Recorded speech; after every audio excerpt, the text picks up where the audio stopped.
My name's Angus MacLeod, and this is the first of a series of videos called Tips for Managers, and it's the motivation series, of which this of course is the first. If you want to continue to watch these free videos in the motivation series of Tips for Managers, you can do so simply by registering your email address, and we will send you every few days or so the next video in the series absolutely for free.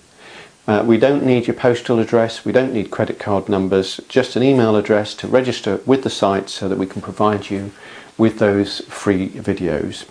Beyond that, there are other sets of videos for free, but there are also pay to view videos, very low price in order to give the widest possible access to managers who are interested in this form of communication and information. So this first in the series really is, if you like, an introduction, and I think if we're talking about motivation, one of the key elements we really ought to be considering is about knowing the people who we want to influence.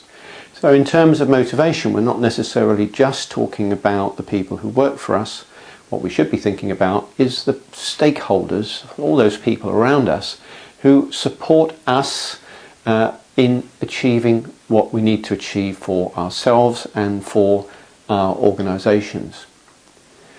Fact is that most of us are very busy, and in being busy we're not necessarily knowing enough about the people who work for us.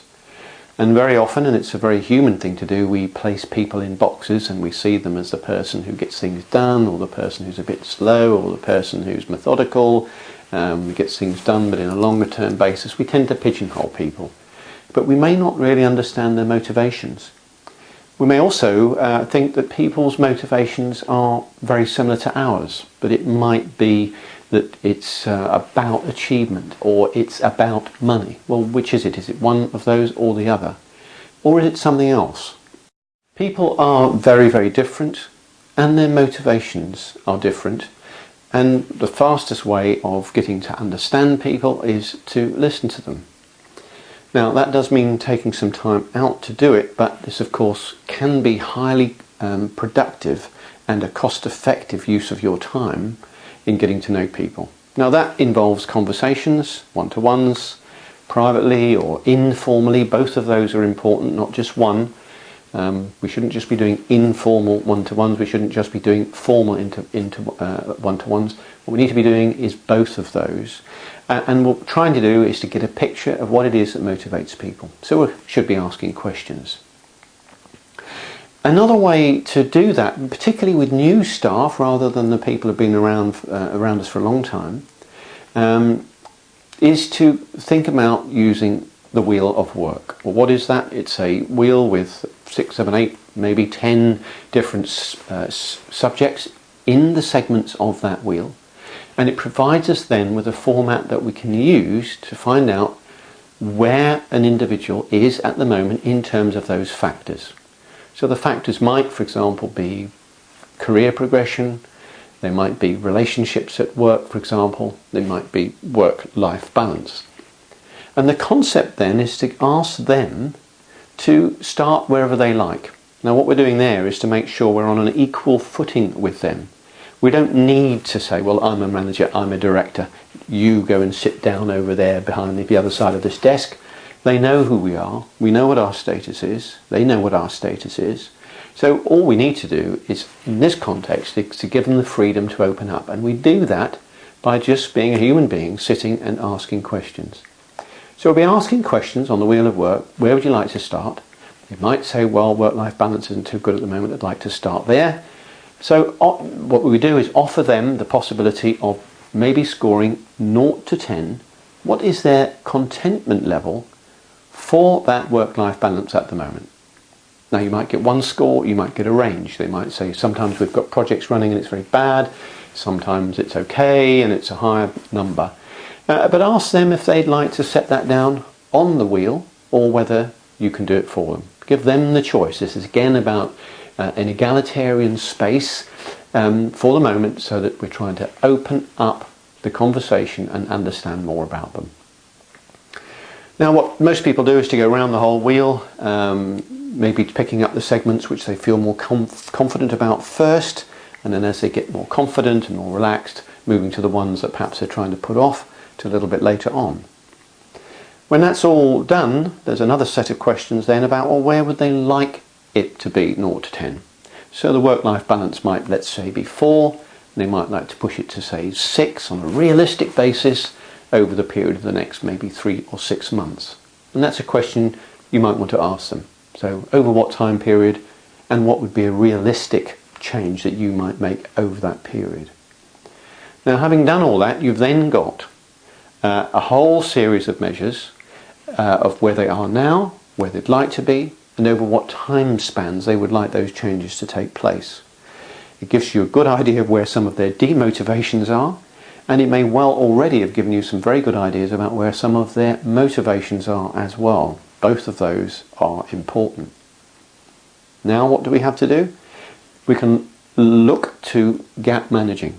Now we're not going to manage for them, we want them to manage themselves. What's the point of that? Well, if I was to tell you what to do, you'd probably say go and take a hike. You know, why should I listen to you? You probably want to make your own decisions and do things in your own way. And that's entirely right. That gives us our management style, and we shouldn't be messing with that. What we're looking for is to just enhance those skills and abilities, that knowledge, that capability to change and be flexible and move things on, and to be successful and self-motivated. So ask questions, get them to gap manage themselves. So how would you get from level 4 to 6 over 6 months? What would need to change? How can I help with that? You can go around the whole thing, but what tends to happen is if you ask the question, so if 1 or 2 of these is most important, of those 8 or 10 sectors, which 1 or 2 are the most important and would have the greatest influence? They then identify 1, 2 or 3 segments typically, which will have a major impact on many of the others. So we don't necessarily have to do the whole wheel. But as you can see already, you're learning a lot more about the motivations of people. Not only will they be more productive, but they will have a more sustainable work life. In other words, they can continue to perform and have well-being as well in the context of their work. That's important too. Now, a lot of those conversation, the wheel of work, is applied to perhaps fairly new staff, but of course once you get confident with it, it's possible to say, oh, you know, a number of the managers here are using the wheel of work. We've had a couple of one-to-ones, but I'd like to use this tool, as I have been with others, to have a conversation with you. Is that okay? And you give them the wheel of work. And the great advantage of this, in applying it to people who've been around longer, is that you get to know a lot more about them and their motivations. But also, it's not eyeball to eyeball, because suddenly you've got a piece of paper with you. You're both looking at the piece of paper rather than looking at one another. And that makes it a much more relaxed and easy way to deal with the one-to-one. Now, none of that deals with our peer group, it doesn't deal with our bosses. And later on in the series of motivation series in the Tips for Managers series, we'll be looking also at peer groups and other stakeholders, for example, people who manage us and direct us, and perhaps shareholders and others who may be important to us and how we might influence them. I hope, though, in this first video I've given you enough to be interested to hear a bit more. In the following videos we'll be looking at over and under managing and how to avoid that, and I'll be giving you a model, for a very simple model to use, very practical and simple model to apply and use to do that. We'll be looking at a number of other factors that are important to people which aren't generally attended to by executives and managers generally. And we'll also be looking at what I'd call the carrots and sticks of management. I've alluded to it here in terms of motivating factors and demotivating factors. That's your carrots and sticks, but there's more to be done in that area. So this is video 1. If you'd like to see video 2, please just register.